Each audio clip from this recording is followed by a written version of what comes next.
the Successful Mind Podcast.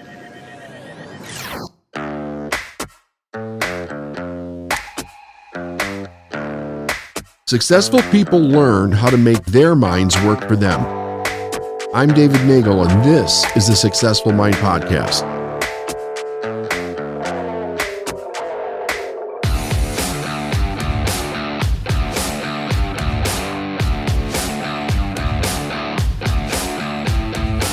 All right, hey everybody, David Nagel here to the Successful Mind Podcast. Welcome, Stephanie Stuckey. This is a dream I had as a kid that I didn't know that I had. So I noticed you on Twitter or X, whatever you want to call it, and I thought, you've got to be kidding me, because I was born in '66, so we did road trips all across the country, and we couldn't wait as kids to stop at Stuckey's, right, for the pecan roll. And I love the little trinket things. Like, I know a little further out west, they used to have this little pocket Indian knife, like just a little pocket knife. And we couldn't wait to see what was different, whichever one that you would go to. It was like the big thing. Let's stop at Stuckey's. Let's stop at the next one. Yeah, back when you would say cowboys and Indians, now it's Native American souvenirs. But that's right. Yes, all that. In fact, for the YouTube, I know part of this is videotaped. My mug today is the drinking bird mug.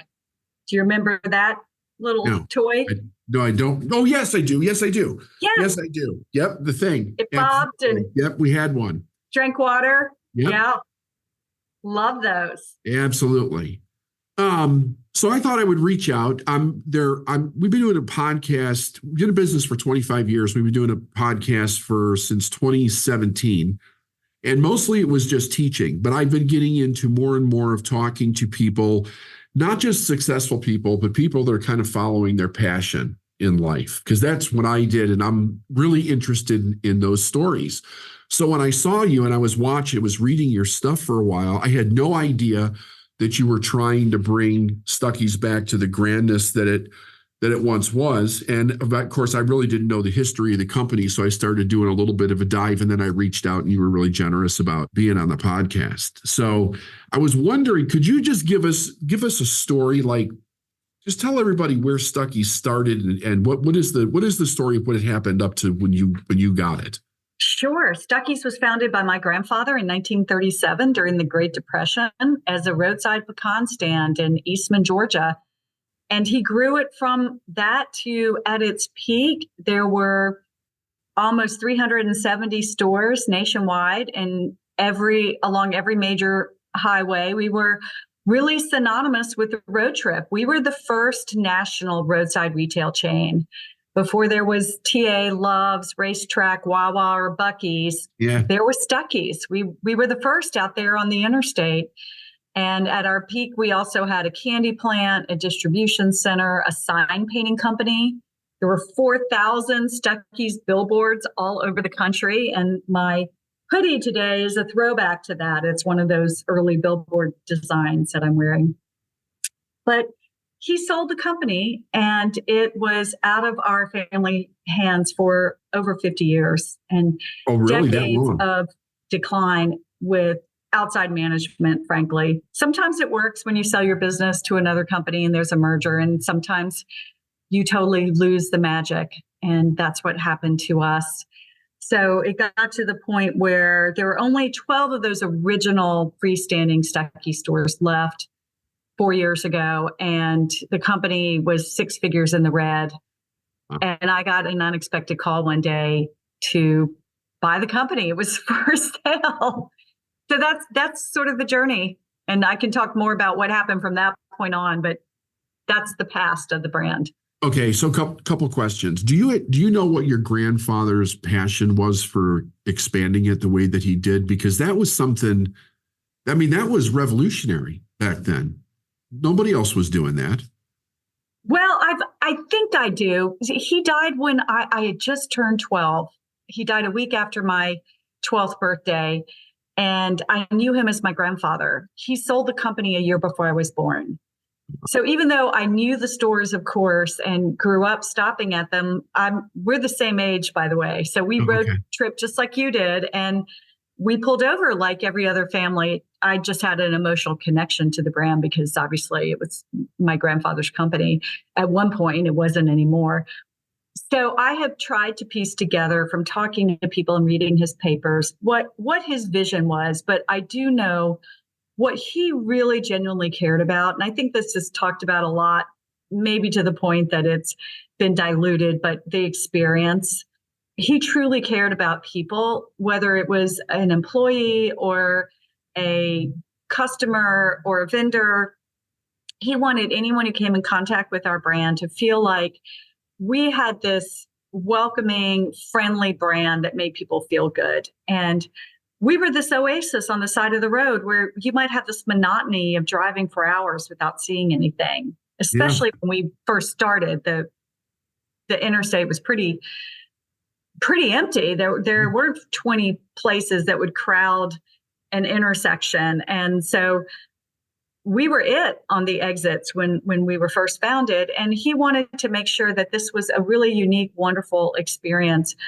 And a great example of that is the fact that even during the era of the racial segregation, Stuckey's was never whites only. We always opened our doors to any traveler on the road. And so that spirit is just indicative of how we were this place that made people feel like you belong. So I think that's what he really cared about. And of course, like many entrepreneurs of that era, I think he really enjoyed making money. Yeah, that's great. Yeah. That's fantastic. He was an entrepreneur and he wanted to make money and he liked being wealthy and he shared that wealth. He was very generous and very charitable. Yeah, well, that is a belief and a value that seems to go along with really successful people, especially when they have such a loyalty brand out in the marketplace. I remember we used to do 3 road trips from Chicago. I was born and raised in Chicago, and my around 74, I think it was, my grandparents started to think about moving to Arizona. And so we would do about 3 trips, car trips a year out to Arizona. And it was like 2 or 3 cars. So it'd be my mom, me and my brother, my grandmother, my grandfather. And I would ride with my grandmother a lot. She was always like the lead car going out there. And we used to get something from the Chicago Motor Club called a triptych, right? I don't know if you remember those, right? So they would outline your route. And I would be like, Grandma, can we stop at this place? And she'd be like, no, we're going to stop at Stuckey's. And all the time, that's what it was. And and the reason was it was clean. They had good food. She loved the different things that they had there. They had clean restrooms, right? Yep, absolutely. The pecan log roll. And your grandmother started making those, right? Do I have that right? Yes, that's her recipe. And it took her quite a while to perfect it. And she would throw out the failed batches to the hogs. They lived on a farm. So we used to joke that we had the sweetest hogs in town and they made really delicious barbecue. Well, it was, and when I met my wife, who's now my ex-wife, they did the same thing. Like, so when we would travel, like if we could find one that was still around, she loved the pecan rolls. All my friends and family have the same stories about stopping there as kids. So the nostalgia around it was really cool.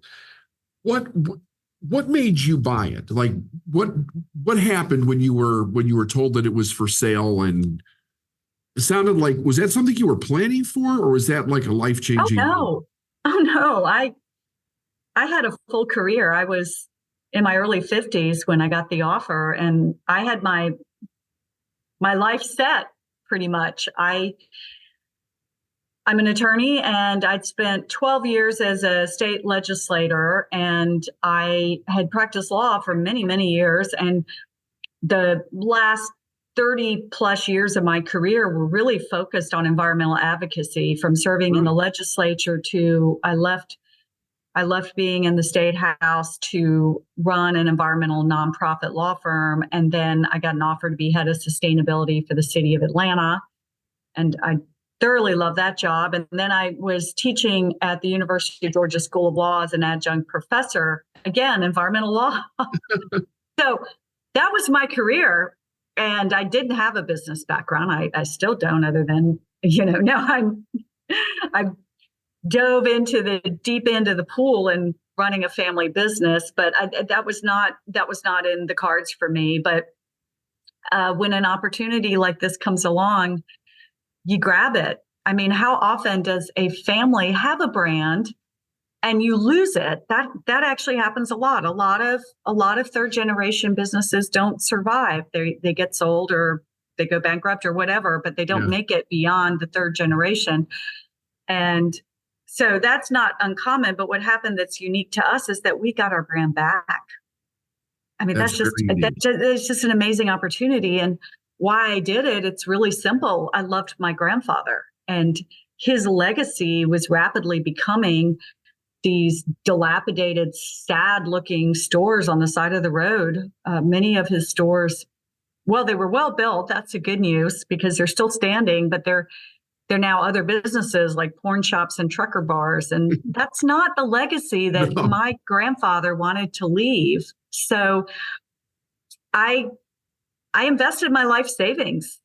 Nobody would loan me money for a has-been brand that was in debt. I couldn't get financing for this. So I guess it was an advantage that maybe it was later in my life that I'd saved up money. Yeah. So this better work. There's no plan B for me. This is the plan now. Stuckey's better be very successful. How is it going? It's going great. But it's a journey. I mean, comebacks do not happen overnight. It's not like a movie where there may be a 1-2 punch like you see in Rocky, and then he's on top of the world and he's suddenly, on headlines everywhere. No, it takes time. What I look at is the trend. Our sales are trending positively. What we had to do to really turn the company around, because what we were doing wasn't working, is I had to make a change and pivot. And we are focused now on making pecan snacks and candies. I don't have the financing or the resources, and we don't have the stores to run a national roadside retail chain like my grandfather had. And those 12 stores, that the original stores are still standing, we don't own them. They pay us a licensing fee, but it was not enough revenue to really turn things around. So what we're doing is we bought a manufacturing facility. I got 2 business partners who are awesome. We've built an amazing team. And it's through the power of the partnerships and the teamwork that we now have a really great business focused on pecan snacks and candies. And our sales have grown 10 million in the past 36 months. So holy cow. It's going great. And we just finished strategic planning, and we have really super ambitious, lofty sales goals that are achievable for the coming year. So I think we're going to hit our goals. And I think in a few years, our goal is to be the go-to snack brand for pecans in the country. I think we're going to make it. It sounds like you're going to make it. That's really incredible. What has the learning curve been like for you? Because you said you weren't really into business. You were an attorney, environmental activist. What's that curve been like? It's been a lot of work. I've spent a lot of evenings teaching myself how to read a financial statement, how to understand manufacturing, food manufacturing, how to understand supply chain logistics. We own a distribution center. That's part of our operations. And so I had to have at least a grasp of the basic concepts so I can be knowledgeable in our meetings. But I think the most important skill that I have is the ability to build a team and surround myself with really super smart people, because this is not me. It's the team. Yeah. And I think any leader, and I really started reading up and analyzing business leaders, and especially comeback brands, people who've made a pivot and a turnaround, because I knew that's what we had to do. And I've seen so many different leadership styles and different personalities and different ways of approaching, but there's sort of fundamental core consistencies that you see. And I think the number one thing that I've seen in every leader I've admired who's been successful is their ability to build a team and recognize what their weaknesses are and then how you complement them. And not only complementing with someone who's got the skills that you lack, but the emotional, sort of those soft skills that people talk about a lot, but like actually executing is hard sometimes because it takes this honest assessment of what you're not good at and knowing that you're going to have to put somebody else in and you're going to have to give up that power. But if you're doing it right, it's not giving up power, it's sharing it and it's strengthening how you're going to move forward. That's fantastic. What, I just wanted to make mention of this before I forget. I pre-ordered your book. When does that come out? Thank you. Yeah. April 2nd. April 2nd, right? And would you tell everybody what it's called? It's called UnStuck, Rebirth of an American Icon. And it is about my grandfather's story and my story. The genesis of the book is that when I bought the company, really the only assets I had were, it was a warehouse, rented warehouse at the time, filled with dusty inventory and a trademark. And then the third thing that I didn't know about till after the purchase went through was my mom pulled me aside and said that she had cases and cases of my grandfather's archives. She had all of his old books and letters, company newsletters, candy boxes. I mean, it was just amazing. It was a treasure trove. It was like opening up a time capsule. It's hilarious because, my mom is not she's Stuckey by marriage. Like it wasn't her father, it was her father-in-law, but she was close to my grandfather and she had his papers and she's a saver and she is really organized. So she kept those papers. Thank God, because his former candy plant and his former office, it's complete mess. It broke my heart when I walked through there. There's nothing worth saving and salvaging. All his old files, everything just destroyed that were in that candy plant. So were it not for my mother for saving those papers, I wouldn't have that. So I spent my nights after I bought the company reading through all his papers. And I met a man I didn't know before. I met my grandfather, the businessman. I knew him as my grandfather, who I call Big Daddy. I knew him as a man who gave hugs and candy to me every time I saw him.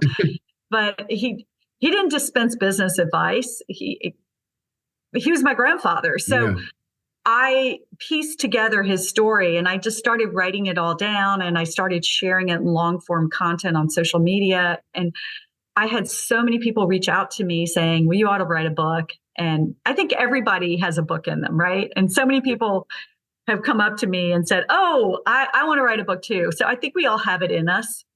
And I just kept thinking, okay, maybe I should write a book. And one day a publisher approached me and said, I want to publish your book.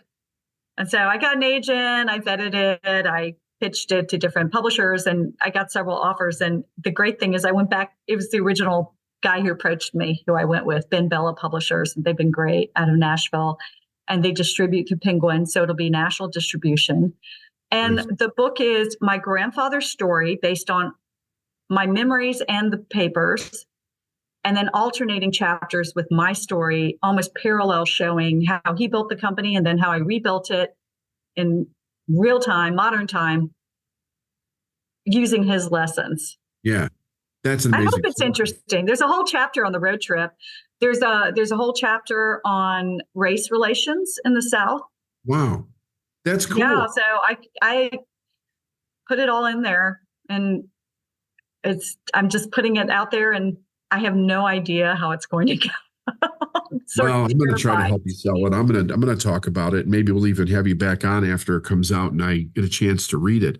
Sounds like something that could become a movie, Right? Like, wouldn't that be fun? Absolutely. I did retain the film rights. So in my contract, I put on my lawyer hat. I would love to see that as a movie. That would be I kept the film rights. Yeah, because I think when I heard about your book, I went on and I pre-ordered it on Amazon and I was thinking to myself, The Founder flashed through my mind, the movie The Founder about McDonald's with Ray Kroc. And I thought, I love that movie. the Me book, too. which is very, very different, by the way. And Ray Kroc apparently had some issues. I'm not sure. He didn't live to see the movie, but I know McDonald's Corporation had some issues because I think they portrayed more of a conflict there between the McDonald's brothers and Ray Kroc than maybe actually was. But it's still a great book and a great movie. There is a book that Ray Kroc wrote himself that kind of contradicts some of the things in the movies. Yeah. That's what I was referencing, Grinding It Out. It's the founder is based loosely on Grinding It Out, and there are definitely when you see the movie, if you just read the book, I reread the book and then resaw the movie after I bought Stuckey's or rewatched the movie, and it was pretty obvious some of the differences. Yeah, I mean, it's such a landmark Americana thing for people that lived through those years. You know, it was part of people's memories of their childhood, of their life. You know, it's so amazing to me. I wanted to ask you, do you know why he sold it? I have a pretty good idea talking to my father, especially. I think there's two big reasons. The first is he really didn't have someone to hand it over to. He had two children, my aunt, who had zero interest in the business. And back then, and this was in 1964, there really, there weren't a lot of women in corporate America. And frankly, there still aren't enough. Yeah. But that was one reason. I don't think he really had someone to hand it down to. And then there's my father. But my father he and my father had somewhat of a contentious relationship. I do my best to handle that in the book.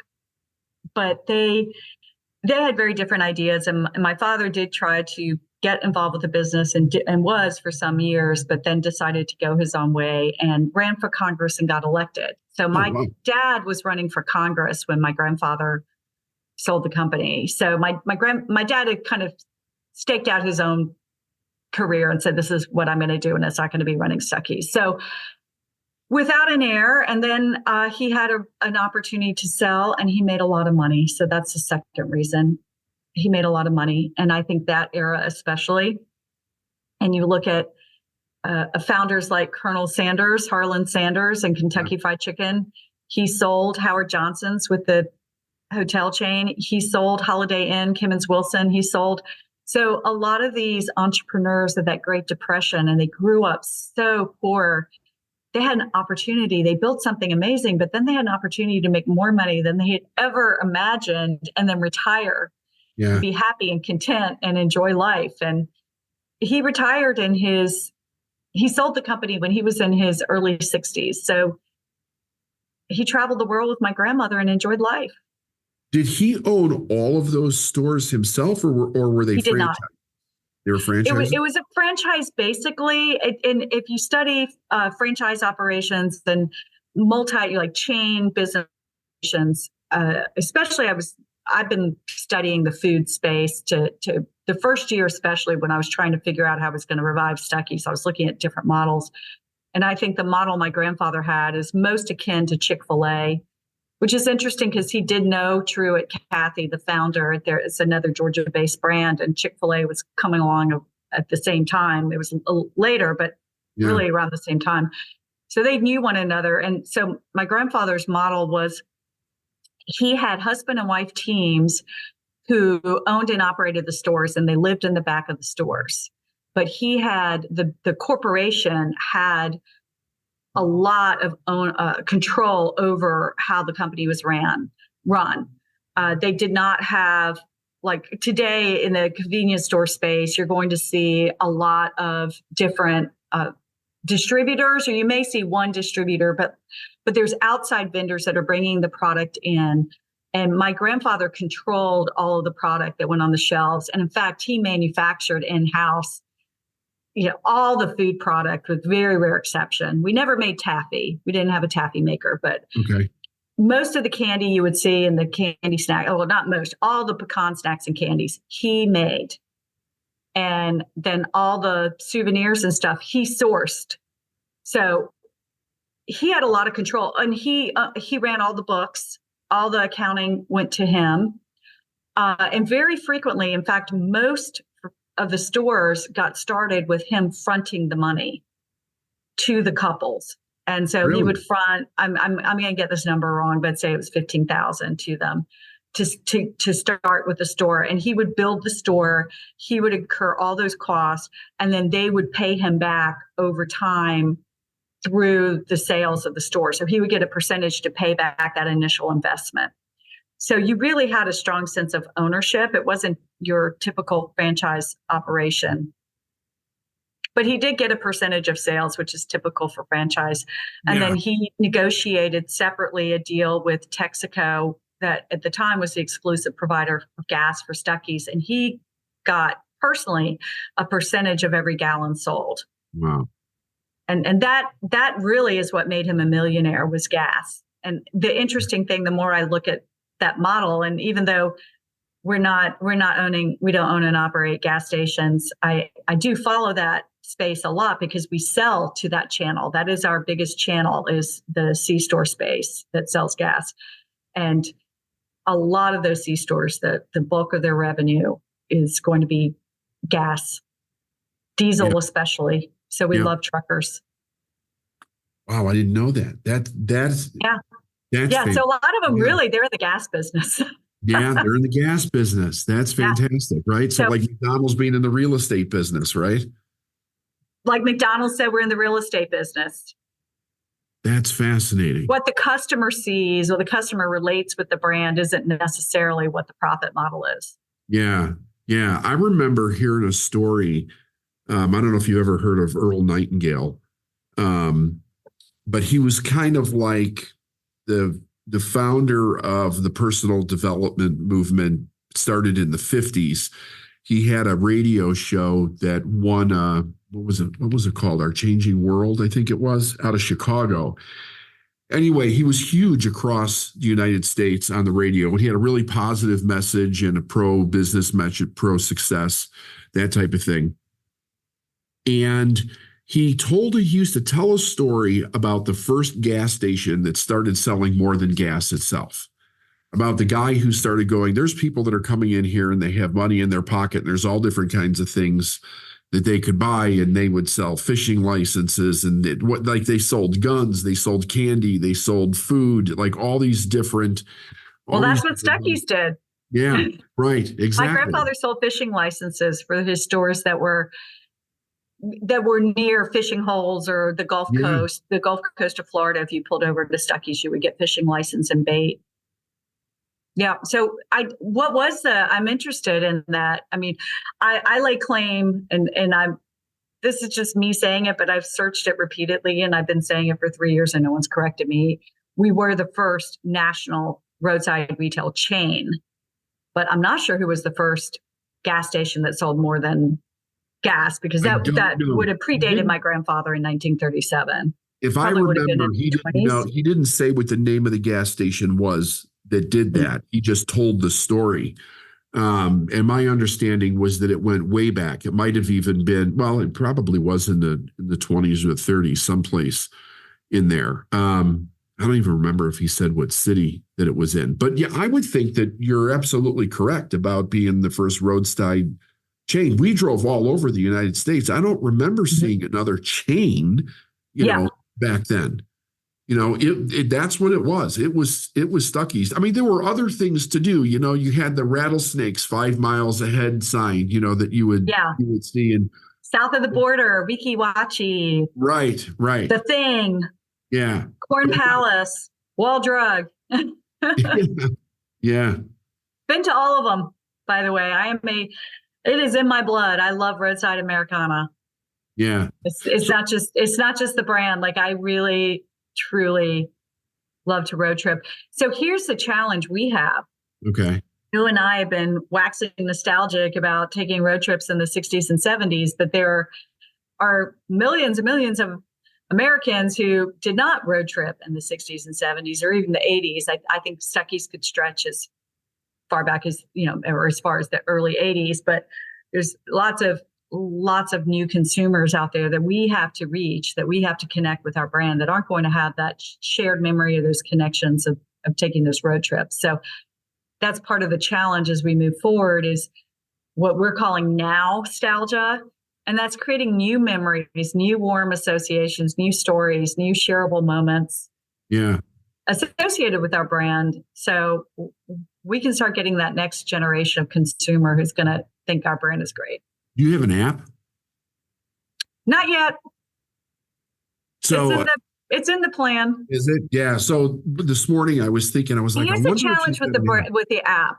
Okay, is that we don't own or operate any stores. So a lot of times the apps will be like, okay, well, where can we find your store? So for the app, it would have to be a product locator guide. So for example, Hobby Lobby sells our product, Wawa in Florida, Travel Centers of America, Pilot in select locations. So how do we make sure that there's an app that's going to that's affordable?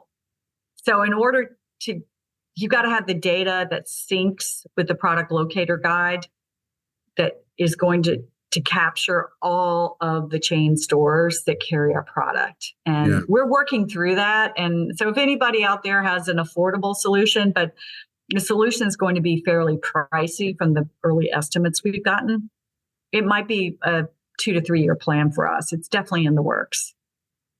That's interesting. Yeah. Yeah. I guess I didn't think about that. I didn't realize that you didn't own the stores. And your plan's not really to build more stores, right? It's just distribution itself. I love the stores. You will not find a stronger advocate for the Stuckey store concept than me, but I'm also a realist. And I know what we can do. And I know what I think we can truly be the best at in the world, and that really can advance our brand. And that's making the most delicious pecan snacks and candies you'll find anywhere. Having said that, I've not given up hope to at least one day have a handful. I mean, we're talking 3, maybe Stuckey stores that would be true destination locations that would celebrate the road trip, that would be a nod to our past, but really focused on the future and the forward motion of the company. We do have one store that we own and operate that's connected to our candy plant in Rennes, Georgia. So if you pull over in Rennes, you can see that store, but it's not an original Stuckey's that you would think of with the curved roof and the teal color. It's not that. We don't sell gas. It's connected. It's a retail store connected to the candy plant, and the merchandise is almost exclusively the candies and snacks that are made there. And it's a full suite of product line. So that's where you're going to find more Stuckey's treats and more flavors and more varieties than you will see anywhere else. We've got a new flavor out. It's going to hit that store the first, because it's literally, you can open a door in the retail shop and you'll see the manufacturing, like the production plant is right there. So it's connected to the plant. So we do want that one.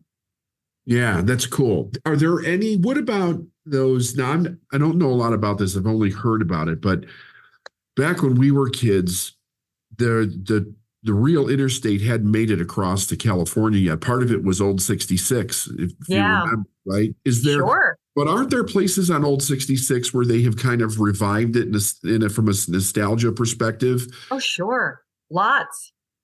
Yeah, I mean, I love Route 66, and I've gone to a couple of Route 66 festivals. I also I speak a lot in public, and I've been the keynote at 2 Route 66 conferences in the past couple of years. And I like to drive the route when I'm going to those conferences and really be part of the whole experience. And there are a lot of places. I'll give a shout out to a couple that sell our product. There's one called TP Curios in Tucumcari, New Mexico, that is just this beautiful old vintage gas station that's been renovated. It doesn't sell gas anymore, and it is shaped like a giant teepee.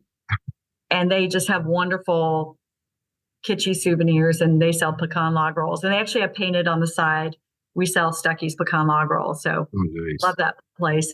And then Buck Adams, Atomic Curios in Tulsa, Oklahoma. And if you know what a muffler man is, it's one of those giant fiberglass statues, and they used to hold auto parts, hence the name Muffler Man. But then entrepreneurs during the heyday of the road trip would take those old car parts and they'd put a hot dog in them, for example. So if you go to Atlanta, Illinois, you'll see a hot dog stand where It's a former muffler man holding a hot dog. So they have a muffler man at Buc Adams, Atomic Curios, and ton of traffic there. They've got a great Facebook page, and they sell Stuckey's products. So a lot of those little places have been restored, have been saved, and they're vibrant, and people are rediscovering them. 2026 will be the 100th anniversary of Route 66. So I think there'll be a lot of traffic that year, especially. That's cool to know. 2026. And there's a lot of highway associations out there. I'll just give a shout out, like the Lincoln Highway and the Jefferson Highway. I'm actually speaking to a Jefferson Highway conference in a couple of months. Yeah, that's true. That Lincoln Highway, people love that thing. Mm-hmm. Yeah. Yeah, that was the first national highway. That was the first interstate that went across the country, was the Lincoln Highway. It's pretty neat. The idea is to create a new experience for young people with the product that you have across the country. Sure. Products can create an emotion, just like a physical location. I mean, all right, so I am going to date myself on this one, but I think of the Calgon, Take Me Away, the bubble bath. It's just a bubble bath, right? Right. But they had this ad that I loved, and it was a mom who's really busy, and like her kids are screaming at her, "Mom, I want this and that," and blah, blah, blah. And then the husband's yelling, and, her life is mayhem, and the phone's ringing, and she just goes in the bathroom and locks the door, and she says, "Calgon, take me away." And she gets in the bathtub with the bubbles, and then suddenly the background becomes this beach and some exotic location, and it's bubble bath, right? Right. It's experience. People drank Hervé Cuervo, and they suddenly have this notion of they're on a beach somewhere doing something really fun. And it takes you to a different place, and it is an experience, but it's a product. Right. Yeah. We can do that too. So I'm personifying the brand, but our pecan snacks are really rooted in roadside Americana. And so maybe we don't have those physical stores, but what that road trip represents is still an inherent part of our brand. We represent a brand that is all about Americana, getting in a car and exploring. So you can eat a pecan log roll and just be in your house, or running errands in your car, which is still a road trip, by the way, but you can still have that sense of exploration and fun and that unique American sense of independence. That's what we are. We're an American brand. All of our products, all of our ingredients are sourced in America, in this country, and made in America. And so we think that's something special. I agree. I totally think it's something special. And I love those things that, the idea of what it is that you're doing to create those memories in people. I really think that that's special. It's especially today, when everything is like, it's in your life for 2 seconds and then it's out, and there's nothing that really creates an experience for people. Like when we were kids, like everything was an experience back then. And it's not like that today. So yeah, I think that's just totally fantastic. Yeah, and I like that we have a brand that has sticking power, and that we have a brand that's messy. We've had some really rough times, but we're still here. We've got a lot of grit, and we've got a lot of fortitude and spunk. And here we are, 87 years later, we are somehow still around. Yep, absolutely. That's what we're celebrating. So you buy a pecan log roll, you are celebrating the comeback. You are saying, yeah, there's something valuable about a brand that somehow has made it and survived the test of time. Absolutely. You do. As I hold up a pecan log roll. Yeah, no, great. Sell it. I'm going to be snacking on this later. I actually do eat our log rolls, and we're looking at new flavors. So we've been talking this morning, which gets me really energized about maybe mixing up the flavors and doing, like, I don't know, a hazelnut nougat, or what about a peanut butter and jelly pecan log roll? And we had fun. We really kind of went off on a tangent for a while there. Coconut log rolls, red velvet cake log rolls. Stay tuned cool. on those. We're talking with food scientists and product developers. And so you can have all the ideas in the world, but if you can't execute, it's just an idea. So we're figuring out which of these ideas are actually feasible with our food scientists. So hang on. Yeah. Stay tuned. And the rapid regrowth that you've brought is just astounding. That is so fantastic. Thank you. Great incentive. It's teamwork. It's all teamwork. Yeah, for sure. You travel a lot. Yeah. I see you on Twitter. I do. Yeah. Yeah. Is that for fun? Is that business? Is this both? Well, I guess it's business. Absolutely. But business. I'm doing this for Stuckey's, but I'm passionate about reviving this brand. And you said at the beginning, you initially started interviewing successful people, and then you transition to also including people who are passionate about what they do. Well, for me, it's both. I think we've been successful. We are continuing in that trajectory of success, but I'm also super passionate about this. And so I'm traveling a lot, and a lot of the travel is giving speeches, which is not something I had started out as part of the business plan, but it just happened gradually. People would ask me to speak, and then there'd be somebody in the audience who would refer me and say, "Oh, well, you be a great keynote speaker for my conference, and then you be a great speaker." So it just kept snowballing, and then they'd offer me honorariums, and so I get paid, and the funds from my speaking gigs go towards what we call the Culture Club at Stuckey's. So it funds employee engagement activities for the company. So we do a monthly lunch now, which is a really nice meal with all of our employees. We're at 75 employees, and we celebrate achievements, and we have a time for fellowship, and we tell them, some of the ideas of what we want to do with the company and what's coming up. And then we get their engagement and their feedback. And so the morale at the company has improved considerably because I've got this little honorarium fund now, that's been super unexpected in a really positive way. So I'm giving a lot of speeches. And then the other thing I do a lot is going to trade shows. So a big portion of our business is B2B, business to business. We sell to other retailers. It's not so much direct to consumer. Although we do have a website, stuckeys.com. Go visit it today. And we have that distribution center that fills orders on site. But we do a lot of business through third-party retailers, not just chains, but specialty mom and pop stores all over the country that we can deliver direct to you. And we have a wholesale program. And then we do a fundraising program, and we do a corporate gift program. Wow. So all of that. In fact, I just got information. I'm going to sign up for a couple of trade shows for fundraising, where we're going to Future Farmers of America conference and set up a trade show booth and pitch to ag programs all over the state to be part of our fundraising program. So it's a lot of sales.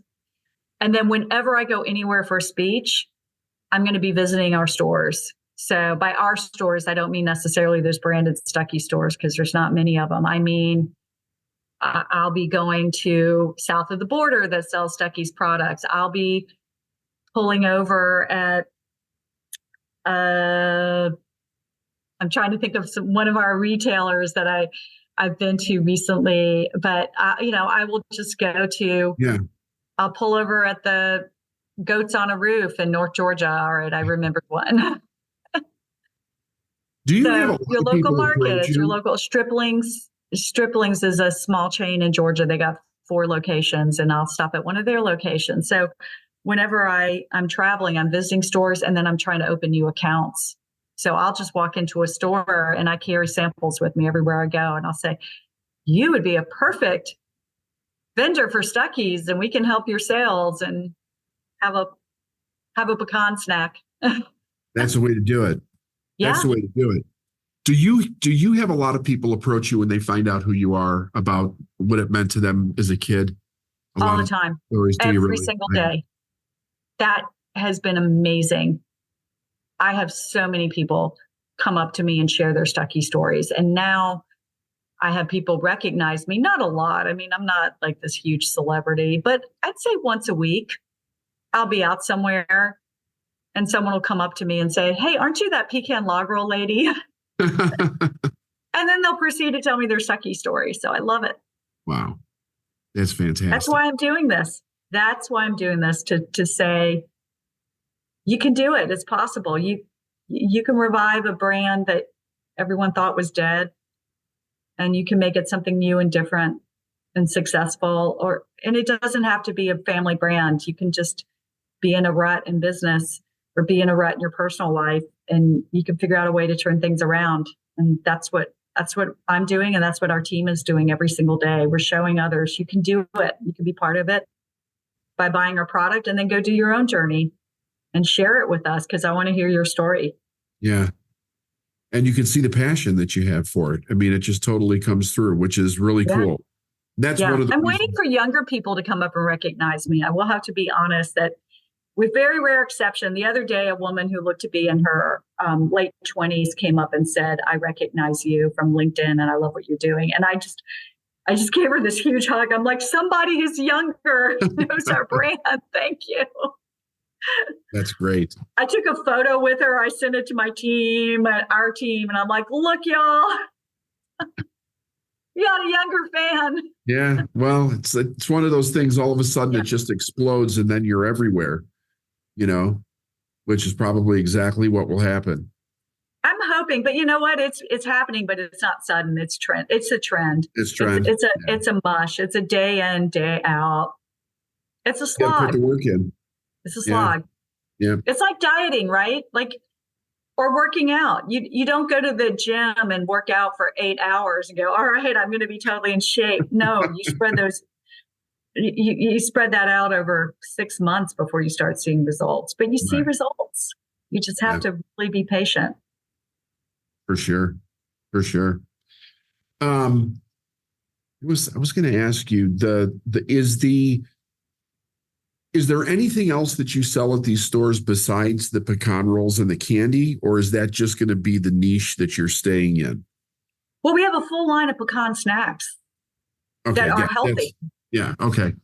Cool. Some are healthier than others. They're roasted in we have a kettle glaze that's roasted and coated in a sugar glaze. So I would not stand in front of you and say, "Oh, that's super healthy." But I will say that pecans are among the healthiest nuts and full of the good kinds of fat and antioxidants and magnesium and all sorts of good stuff. And there's lots of scientific studies out there that prove that. So we do sell the raw nuts. We sell the roasted and salted are going to be healthy. We sell a variety of different types of pecans for baking. So you can get the large and the medium and the midget, which is a term. That's what they call it, the midget pieces in the industry. They call it midget pecan. So not trying to disparage people who are tiny, but our nuts are tiny if you get the midget ones. And we sell a lot of different varieties. And so, we have, I was counting our flavors today. I think it's 16 different flavors of pecans that you can get on our catalog and online. Okay. And we have a new flavor out called Sweet and Salty that is addictive. They're really good. It's not just for snacking, I crumbled up the maple pecans the other day and put them on my oatmeal and stirred it up, and it was to die for. And so why put sugar or maple syrup on your oatmeal? You can crunch up the pecans and they taste great. My niece put our honey roasted pecans in her banana bread and said it was really yummy. So you can throw it on salads. I'm partnering with some chefs working on different ways that we can collaborate on fun things you can do with our products. So it is not just the log roll. We are more than the log roll. The log roll is the gateway drug to Stuckey's. It's just gateway drug. Yes. Yeah, that's awesome. That's great. We'll put. Would you prefer people go to Amazon to buy the book, or where you want them to come to your website? Where would you prefer? It's not for sale yet on the Stuckey's website. Okay. We will. I'm vetting with my team if we want to sell it on the website, or we can just direct people to sites. But I can buy it in bulk and sell it on the Stuckey's website as well. Okay. The Amazon is the one that a lot of people know, but it's also on bookshop.org. Walmart.org, Target. I mean, not Walmart.org. It's Walmart.com. Sorry. Yeah. Target, Barnes and Noble. So pretty And much they're all sold. doing a pre-order on that. You can pre-order. It's a pre-order. Yeah. Yeah. I did mine on Amazon. So but I want to put it down in the information. I want to put your website down. I'll send you a link because my publisher has given me a link that just gives you all the ways you can buy it. And it's a one-stop shop. Oh, cool. And I can't remember the name of the link. It's like bookscan.org or something. It's like it's a portal through which you can just go to all that. But Amazon is on that one when you follow that link. Okay, cool. Well, send it to me and I'll make sure that we get it in there. Yeah. So listen, it was really great talking to you. It was a pleasure meeting you. I absolutely love your story, and anything that we can do to help you get the message out, let us know. I can't wait to get the book and read it. I would love to have you on again after I do that. Back, and maybe you can help me get a book gig in Charlotte. Sure. Yeah, we'll do what we can. Yeah, we'll just do an event where I sign the book and give a little talk, and so that'd be fun. Need to start booking those. Yeah, you'll probably have a lot of those. Yeah, I'm trying. I need to be better about them. I'm really not doing anything yet, so I need to start getting those. Yeah. Book gigs lined up. Yeah, get on the podcasts. Yeah, for sure. I'm on a lot of podcasts already, but yes, I need to. Good. Adding it to my list. Awesome. Well, Stephanie, it was great to meet you. Thanks again very much. And we'll be in touch. So have a great day. All right.